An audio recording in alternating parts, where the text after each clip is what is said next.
Today is Monday, February 9th, 2026, and if you're watching this broadcast, you're witnessing one of the most consequential moments in American political history unfold in real time. What we're about to discuss isn't speculation, isn't hyperbole, and isn't partisan rhetoric.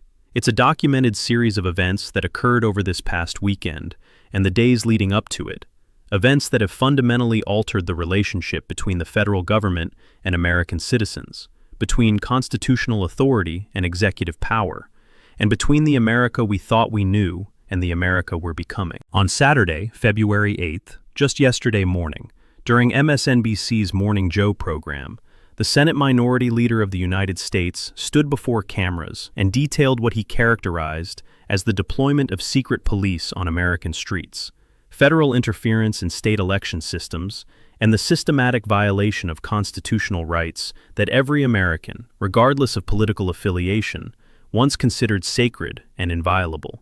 If you think this sounds like something that happens in other countries, in places we watch on the news, and thank goodness we don't live there, I need you to understand something crucial. This is happening here. This is happening now. And by the time you finish watching this broadcast, you'll understand why millions of Americans are asking themselves a question they never imagined they'd have to ask.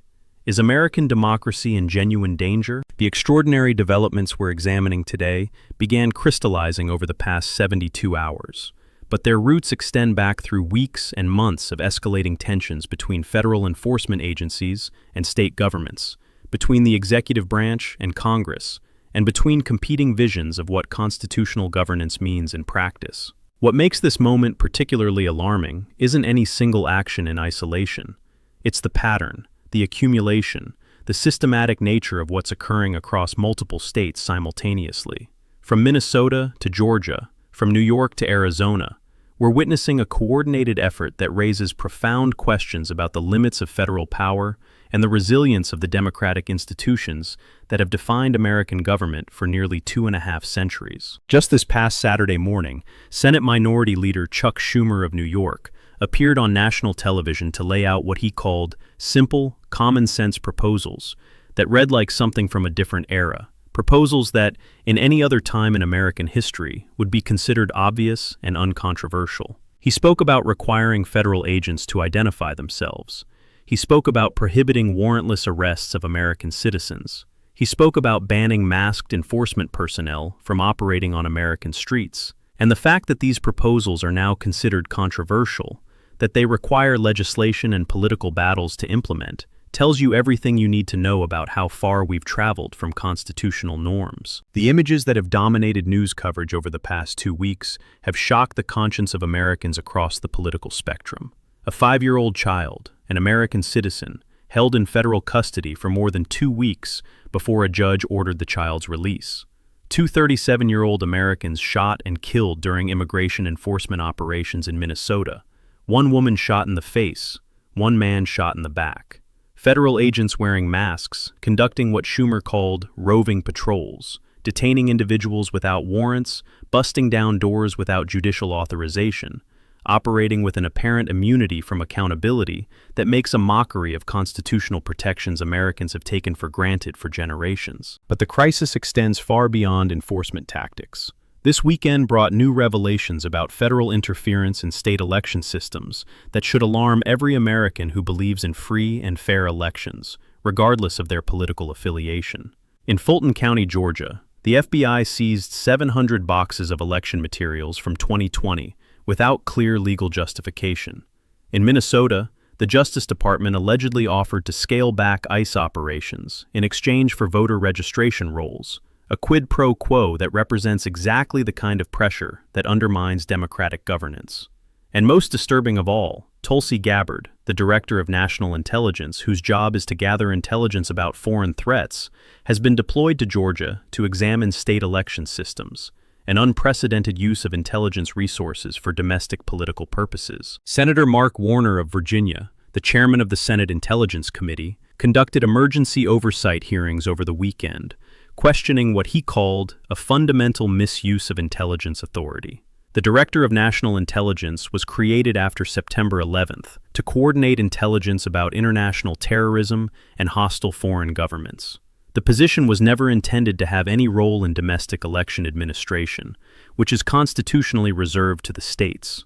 Yet here we are, watching the nation's top intelligence official appear at election offices in swing states, demanding access to voting materials, creating what election officials describe as an atmosphere of intimidation. Meanwhile, the economic narrative being promoted by the administration has diverged sharply from reality. President Trump continues to claim he inherited the highest inflation in 48 years, a statement that economic data definitively disproves. During last week's cabinet meeting, Trump stated that his administration inherited very high prices and historic inflation. Treasury Secretary Scott Bessent echoed these claims during congressional testimony.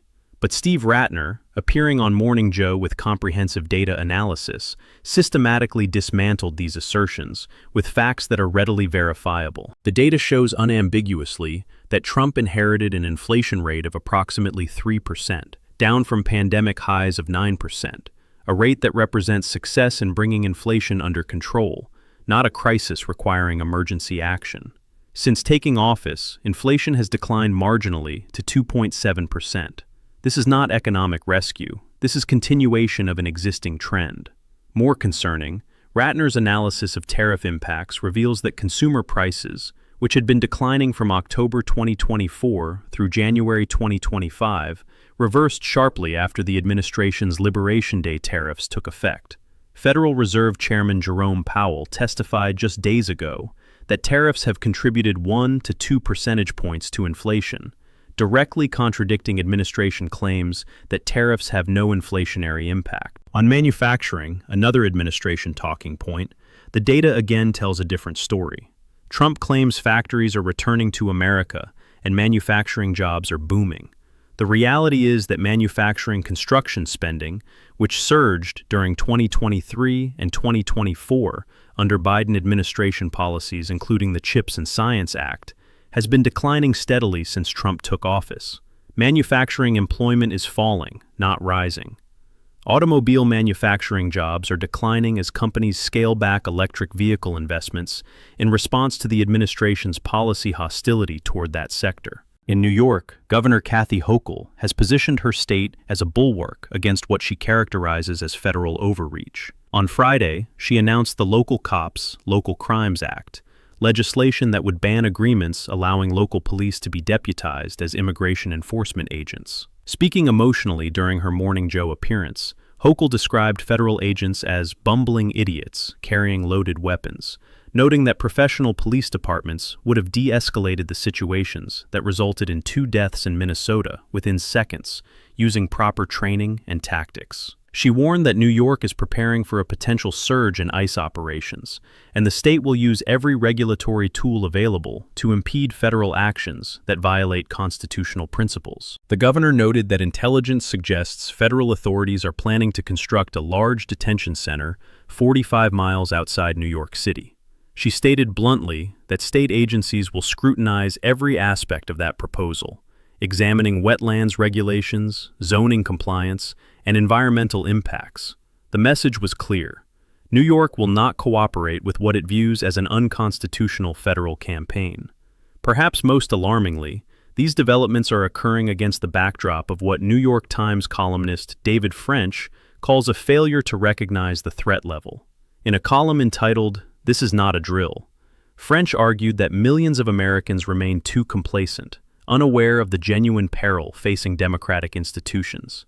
He described his column as a fire alarm, one of thousands that should be ringing across the country, warning that acts of aggression are already intimidating and another kind of theft may already be underway. The Morning Joe hosts reference the period before January 6, 2021, when even Trump critics largely failed to imagine he would actually incite a violent assault on the Capitol.